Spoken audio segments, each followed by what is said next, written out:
क्या फायदा है इसके लिए? ये भी मौलाना से पूछे।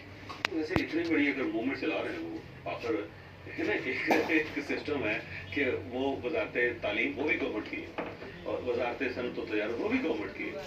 तो मौलाना अगर इतनी एक चीज़ है, उसके पीछे और चीज़ है। तो मैं इतने बड़े आज़ाद के बारे में ये तो नहीं कहूँगा कि उनकी नीयत खुदा न खासा खराब है, बहुत ही बड़ी जाती होगी, लेकिन 15-20% के इम्कानात ऐसे होंगे मेरे ख्याल में। ठीक। और उनके ख्याल में जैसे मैं उनको 15-20% एक गुंजाइश दे रहा हूँ, तो उनको भी मेरे लिए कुछ गुंजाइश देनी चाहिए। और इस